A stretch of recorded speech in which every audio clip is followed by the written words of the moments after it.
সোমায়া, আজও আজও বনের কাঠুরেরা কেউ আমায় সাথে নিল না। তারা পরিষ্কার জানিয়ে দিল আমি নাকি বুড়ো হয়ে গেছি। এই বয়সে নাকি আর আগের মতো জোরে কুড়াল চালাবার জোর আমার হাতে নেই। তাদের ভয় আমি তাদের কাজের গতি কমিয়ে দেব। আর বাজারের মহাজন সে তো আগের দেওয়া কাঠের টাকাও আজ দেবে না বলে মুখের উপর জানিয়ে দিল। বলল গত মাসের কাঠ নাকি ভালো ছিল না, তাতে লাভ হয়নি। আজ রাতেও কি আমাদের উপোস থাকতে হবে সোমায়া? এই নিয়ে টানা 3 দিন। নিজের কথা আর কত ভাববো গো। আমার তো চিন্তা শুধু সোহার জন্য। মেয়েটা আজ সারা দিন ধরে বায়না ধরেছে, কাল সে নাকি রোজা রাখবে। পাড়ার সব ছেলে মেয়েরা নতুন জামা কিনছে, ইফতারের গল্প করছে একে অপরের সাথে। কার ইফতার কি হবে, কে কি পড়বে, এইসব কথা কানে আসছে। আর আমাদের সোহা শুধু জানলা দিয়ে তাকিয়ে তাকিয়ে দেখে। ওর ওই ছোট্ট মুখে আমি কি করে বলবো যে আমাদের ঘরে এক দানা চালও নেই, এক টুকরো রুটিও জোটেনি আজ। রোজার আগের রাতে এক মুঠো সেহেরেও দিতে পারবো না আমরা। আল্লাহ দয়াময়, তুমি কি সত্যি আমাদের এই কষ্টের কথা শুনতে পাও না? আমার ছোট মেয়েটা কি এমন দোষ করেছে যে তাকে এমন বঞ্চনার জীবন কাটাতে হবে? আমি তো জীবনে কারো এক বিন্দু ক্ষতি করিনি, কারো হক মারিনি। দিনের পর দিন রক্ত জল করা পরিশ্রম করি, তবুও কেন আমি আমার সন্তানকে একবেলা পেট ভরে খাওয়াতে পারি না? কেন এমন হয়? হে দয়াময়, আমার দিকে ফিরে তাকাও একবার। চুপ করো গো, চুপ করো। মেয়েটা বাইরে আছে, শুনে ফেলবে। ওর মনটা এমনিতেই নরম। ও মনে করে রোজা রাখলেই বুঝি ফেরেশতারা এসে খাবার দিয়ে যায়। আল্লাহ সব অভাব দূর করে দেন। ওর এই ছোট্ট বিশ্বাসটা ভেঙে দিও না তুমি। তুমি তুমি বরং আরেকবার বাজারে গিয়ে দেখো না, কোনো দোকানদার যদি দয়া করে কিছু চাল ধার দেয়, শুধু এই একটা রাতের জন্য। না সোমায়া, আর লাভ নেই। সব দোকানে ঘুরে এসেছি, সবাই মুখ ফিরিয়ে নিয়েছে, পুরনো বাকির কথা মনে করিয়ে দিয়েছে। এখন আমাদের ভাগ্য শুধু আল্লাহর হাতে। আব্বা, তুমি মাকে কেন কষ্ট দিচ্ছ? আমি তো জানি আমাদের ঘরে খাবার নেই, কিন্তু তাতে কি হয়েছে? আমি তো কাল রোজা রাখবো। হুজুর বলেছেন যারা রোজা রাখে আল্লাহ তাদের অনেক ভালোবাসেন, আল্লাহ তাদের সব আশা পূরণ করেন। আমি যদি কাল রোজা রাখি, আল্লাহ নিশ্চয়ই আমাদের ওপর খুশি হয়ে অনেক খাবার পাঠাবেন, তাই না আব্বা? আল্লাহ তো কাউকে অভুক্ত রাখেন না। মারে, তুই তো এখনো অনেক ছোট। এইটুকু মেয়ে সারাদিন এক ফোঁটা পানি না খেয়ে থাকবে কি করে?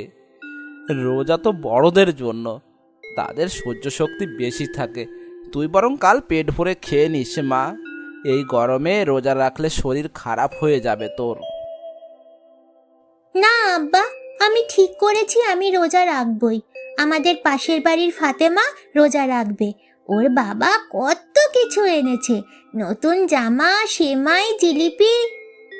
আমি ফাতেমার খাবার চাই না, আমি চাই আল্লাহ আমাদের নিজের থেকে খাবার দিক। আমি বিশ্বাস করি আল্লাহ আমার জন্য কিছু একটা করবেন। তুমি শুধু আজ রাতে সেহারিতে আমাকে ডেকো, অল্প একটু পানি আর যদি কোনোভাবে কিছু থাকে তাই দিয়েই আমি রোজা রাখবো। মা, তুমি কাঁদছো কেন? আমি তো কষ্ট পাবো না। দেখবে আমি কত ধৈর্য ধরে থাকতে পারি। আমার তো আল্লাহ আমার সঙ্গেই রয়েছেন। আমার আমার সোনা মা, তোর এই বিশ্বাস দেখে আমার বুকটা ফেটে যাচ্ছে রে। আল্লাহ আল্লাহ নিশ্চয়ই তোর মুখের দিকে তাকাবেন।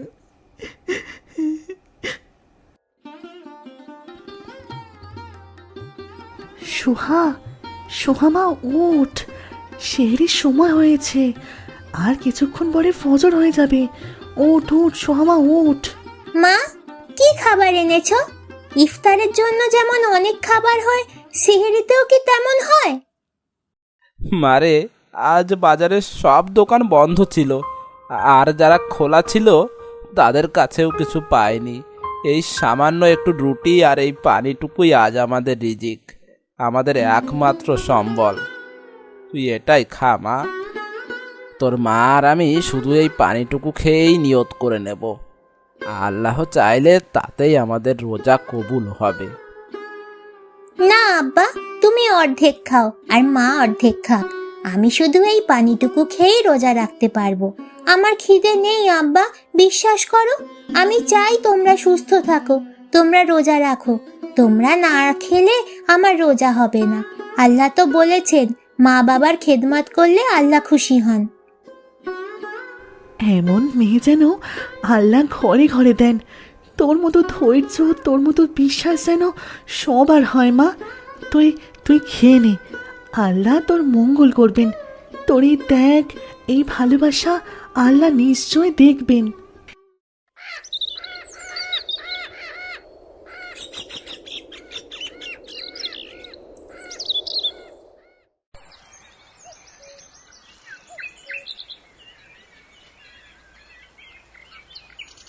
ওরে আমার পুরনো বন্ধু, আজ যদি তুই একটা মরা গাছও না কাটতে পারিস, তবে আমার মেয়েটা ইফতারের সময় কি মুখে দেবে? তার ছোট্ট মুখটা শুকিয়ে আমসি হয়ে গেছে, সেহরি খায়নি সে। হে আল্লাহ, আমি কি এতটাই গুনাহগার যে আমার মেয়ের প্রথম রোজাটাও আমি হাসি মুখে পালন করতে দেব না? তার মুখে এক ফোঁটা পানিও তুলে দিতে পারবো না? তুমি তো দয়ালু, তুমি তো সাত আসমানের মালিক, আরশের অধিপতি। আজ আমার এই খালি হাত ফিরিয়ে দিও না।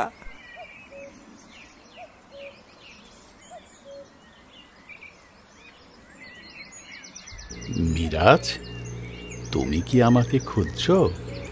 তোমার হৃদয়ের আকুতি আমি শুনতে পাচ্ছি।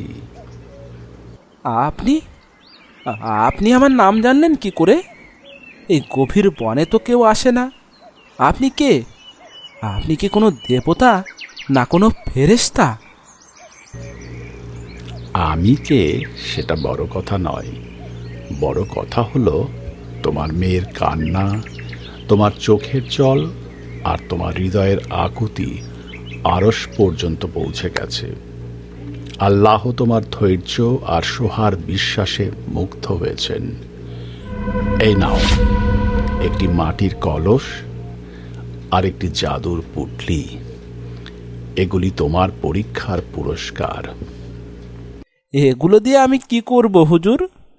আমার তো টাকা চাই, খাবার চাই।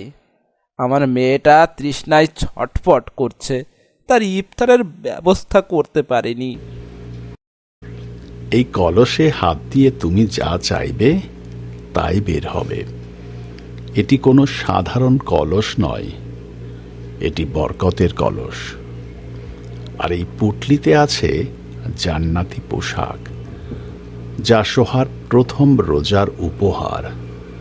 কিন্তু মনে রেখো মিরাজ, যেদিন তোমার মনে অহংকার আসবে, যেদিন তুমি অভাবীদের ভুলে যাবে, যেদিন তুমি শুধু নিজের কথা ভাববে, সেদিন এই কলস সাধারণ মাটি হয়ে যাবে, তার সমস্ত জাদু শক্তি বিলীন হয়ে যাবে। এটি আল্লাহর দেওয়া আমানত, এর সদ্ব্যবহার করবে। যাও, তোমার মেয়ের ইফতারের সময় হয়ে আসছে, দ্রুত বাড়ি যাও। আল্লাহ তোমাদের সহায় হন। কিরে সোহা, খুব তো রোজা রেখেছিস। দেখ, আমার আব্বা আমার জন্য কত দামি শরবত, কত মজার জিলাপি আর বোঁদে এনেছে। তুই কি কিছু পাবি?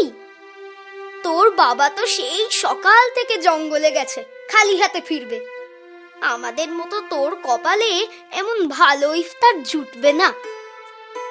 তুমি খেয়ে নাও ভাই, আমার আব্বা ঠিকই কিছু নিয়ে আসবে। আর যদি নাও আনে, আমি আল্লাহর নামে রোজা ভাঙবো। আমার আল্লাহ আমায় দেখছেন।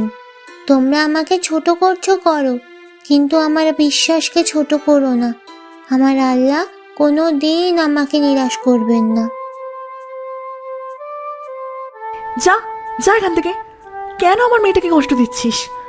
ও এমনিতেই না খেয়ে আছে, তোদের লজ্জা নেই? সোহামা, আর একটু ধৈর্য ধর, সূর্য ডুবতে আর বেশি দেরি নেই।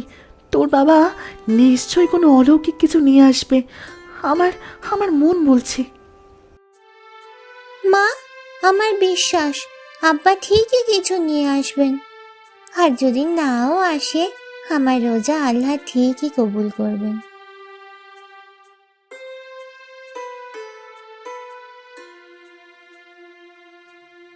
ওগো, খালি হাতে ফিরলে? মেয়েটা যে আর পারছে না, সারা দিন কিছু মুখে দেয়নি। না সুমাইয়া, আজ আমি খালি হাতে ফিরিনি। সোহামা, এদিকে আয়, দেখ তোর জন্য আল্লাহ কি পাঠিয়েছেন। হে কলস, আমার মেয়ের প্রথম রোজা, ওকে তৃপ্তি দেওয়ার মতো খাবার দাও। এমন খাবার দাও যা খেয়ে ওর সব ক্লান্তি দূর হয়ে যায়। আব্বা, এগুলো কি সত্যি? আমি কি স্বপ্ন দেখছি? মা দেখো, কত খাবার! আল্লাহ আমাদের সত্যি কথা শুনেছেন। আলহামদুলিল্লাহ, আল্লাহ আকবর। আল্লাহ, তুমি গরিবের সহায়, তুমি আমাদের নিরাশ করনি। আমরা আজীবন তোমার শুকরিয়া আদায় করব, তোমার পথে চলবো। আল্লাহ, তুমি আছো, তুমি আছো।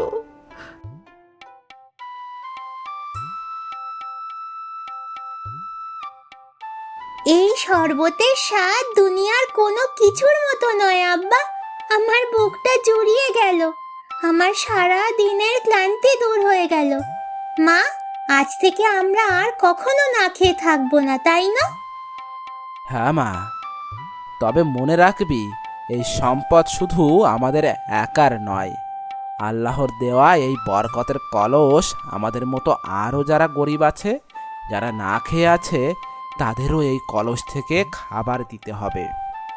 আল্লাহ আমাদের নিয়ত পরীক্ষা করছেন। তিনি দেখছেন আমরা এই সম্পদের সদ্ব্যবহার করি কিনা। আব্বা, আমি বড় হয়ে সব গরিব বাচ্চাদের ইফতার করাবো। কেউ যেন আমার মতো শুধু পানি খেয়ে রোজা না রাখে। আমি তাদের সবার মুখে হাসি ফোটাতে চাই। তারপর থেকে মিরাজ আর তার পরিবার অভাবে থাকলো না। সেই জাদুর কলস তাদের সব দুঃখ মুছে দিল।